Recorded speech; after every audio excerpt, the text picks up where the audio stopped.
اعوذ بالله من الشیطان اللعین الرجیم. بسم الله الرحمن الرحیم.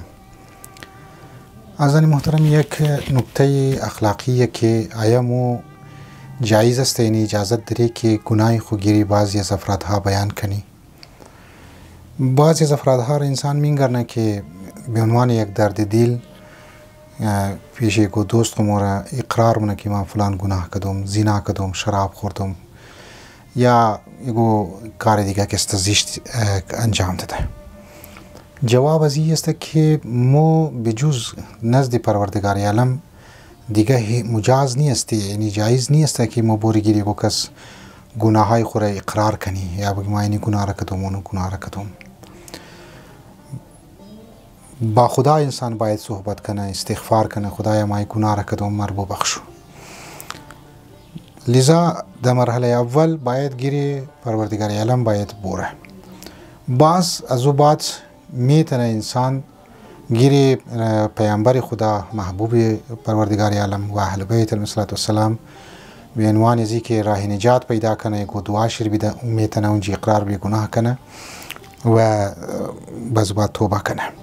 لیکن مجاز نیست که انسان گیری یگو کس بوره گناه های خود اقرار کنه. ای دو مرحله سومی است که انسان باید در زندگی خود یک معلم اخلاق باید داشته باشه که او شیر راه را نشون بده. حتی اونجا اگر انسان بوره بسیار احتیاط کنه، این دایرکت و غیر مستقیم بعضی از کارها را بگه که تاکي معلم شي، معلم اخلاق شي که رازدار شي متا هسته او شیر گورا و چاک است نشون بده. لذا انسان نباید گناه های خو گیری افرادها بیان کنه که انسان را آبروی شیر مبرا انسان را مو عزت شیر کسته گوغید ممکنه که چی دشمنی کنه این اختیار کنه زوبات یا مابین خود دشمن شونن بعد از این رازها را فاش کنه. لذا ما کوشش کنی که اگر خدای نخواسته گو کس هم ازول با گناه خونه اگر گوغید گفته دیگه باید رازدار شیم باشی. پروردگار عالم ستار العیوب است.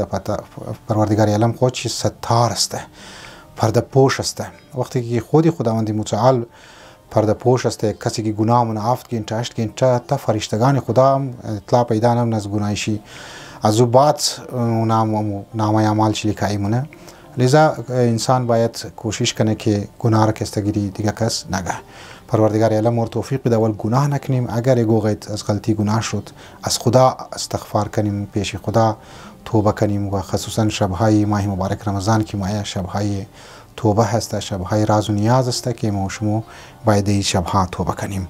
و السلام علیکم و رحمت الله و برکاته.